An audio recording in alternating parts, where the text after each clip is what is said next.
Livro de 1 Samuel, capítulo 14. Um dia, Jonatas, filho de Saul, disse ao seu escudeiro: Vem, passemos até o acampamento dos filisteus, que está do outro lado. Mas nada disse ao seu pai. Saul estava acampado na extremidade de Gabaá, debaixo da romanceira de Magrom, com uma tropa de 600 homens aproximadamente. Aías, filho de Aquitobe, irmão de Cabode, filho de Finéias, filho de Eli, o sacerdote do Senhor em Silo, levava o efode. O povo ignorava a saída de Jonatas. Ora, no desfiladeiro que Jonatas tentava atravessar para atingir a guarnição dos filisteus, havia rochedos altos, em forma de dentes, de um e outro lado, um dos quais se chamava Bosses, e o outro Sene.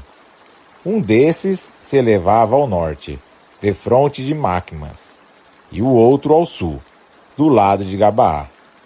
Disse, pois, Jonatas ao seu escudeiro: Vem, ataquemos a guarnição desses incircuncisos. Talvez o Senhor combata por nós. Nada impede que ele dê a vitória a poucos tão bem como a muitos. Seu escudeiro respondeu-lhe: Faze como te aprouver. Vai aonde quiseres, que eu te seguirei onde deliberares. Pois bem, replicou Jonatas, marchemos contra esses homens e mostremo-nos a eles. Se nos disserem: Esperai até que vamos ter convosco, ficaremos em nosso posto e não subiremos a eles. Se porém nos disserem: Subi a nós, iremos, porque o Senhor nos terá entregue nas mãos. Isso nos servirá de sinal. Então, mostraram-se ambos à guarnição dos filisteus. Esses disseram: Eis os hebreus que saem das cavernas onde se tinham escondido. E os homens da guarda gritaram a Jonatas e ao escudeiro: Subi a nós. Queremos dizer-vos uma coisa. Jonatas disse ao escudeiro: Segue-me, porque o Senhor os entregou nas mãos de Israel. Subiu, pois, Jonatas, trepando com as mãos e com os pés, seguido do escudeiro. Os filisteus caíram diante de Jonatas, e o seu escudeiro matava-os atrás dele. Esse foi o primeiro massacre que fizeram Jonatas e o seu escudeiro, no qual eliminaram uns 20 homens no estreito espaço da metade de uma geira de terra. Espalhou-se o terror no acampamento dos filisteus, assim como na região e entre todo o povo. A guarnição e os saqueadores ficaram tomados de espanto e a terra entrou em pânico, pois aquilo era como um terror de Deus. As sentinelas de Saul, que estavam em Gabaá de Benjamim, viram a multidão de fugitivos que se dispersava por todos os lados. Saul disse ao povo: Fazei uma chamada e vede quem saiu dentre nós. Fez-se a chamada e verificou-se a falta de Jonatas e de seu escudeiro. Saul disse a Aías: Faz aproximar a arca de Deus, porque a arca de Deus se encontrava naquele dia com os israelitas. Enquanto Saul falava ao sacerdote, o tumulto no acampamento dos filisteus crescia cada vez mais. Saul disse ao sacerdote: Retira a tua mão. O rei e todo o povo que estavam com ele foram até o lugar do combate. Os filisteus, numa extrema confusão, voltavam a espada uns contra os outros. Os hebreus, que tinham estado desde há muito tempo com os filisteus e que os tinham seguido ao acampamento, voltaram e puseram-se do lado dos israelitas, que estavam com Saul e Jonatas. Igualmente, todos os israelitas que se tinham escondido no monte de Efraim, sabendo que os filisteus tinham fugido, saíram a persegui-los para feri-los. Naquele dia, o Senhor deu a vitória a Israel. O combate prosseguiu até além de Bet-Aven. Os israelitas estavam extenuados naquele dia, porque Saul conjurara o povo dizendo: Maldito seja o homem que tomar alimento antes do anoitecer, antes que eu me tenha vingado de meus inimigos. Por isso ninguém tinha comido. Todos tinham entrado numa floresta, onde havia mel na superfície do solo.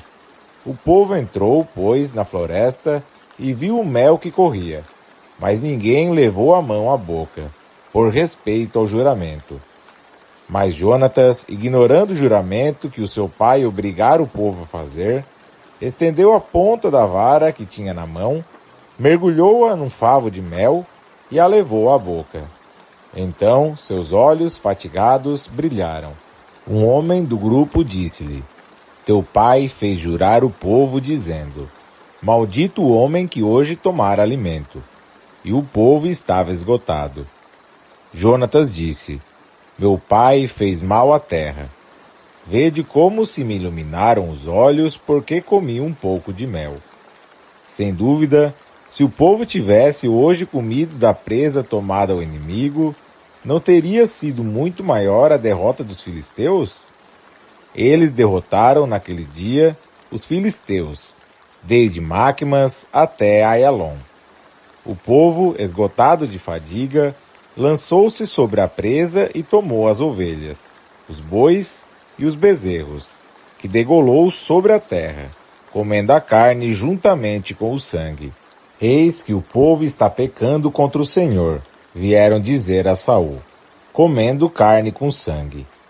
Isso é uma impiedade, exclamou o rei. Revolvei-me já para aqui uma grande pedra. Ide por todo o povo, ajuntou, e dizei-lhes que cada um me traga as suas ovelhas e os seus bois, para que sejam degolados aqui.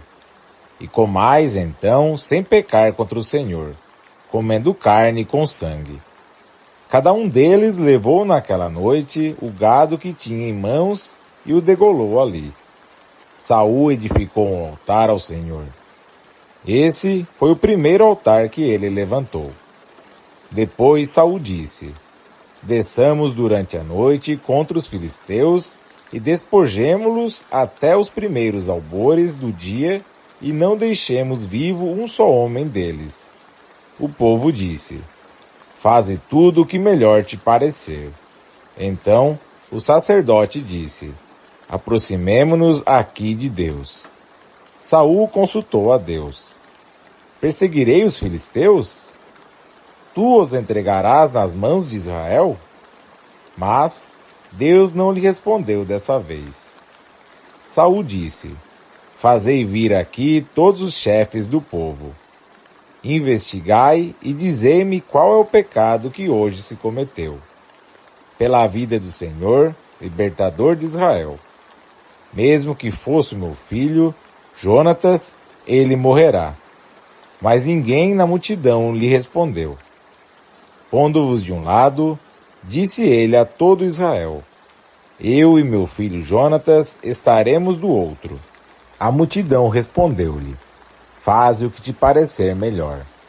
Saul disse ao Senhor: Deus de Israel, dai-nos a conhecer a verdade.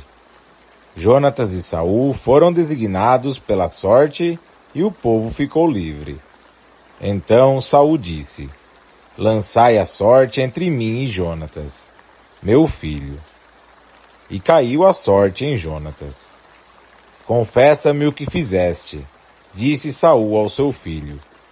Jonatas contou-lhe: Provei um pouco de mel com a ponta da vara que eu tinha na mão. Eis que vou morrer. Saul disse: Trate-me Deus com todo o rigor, se não morreres, Jonatas.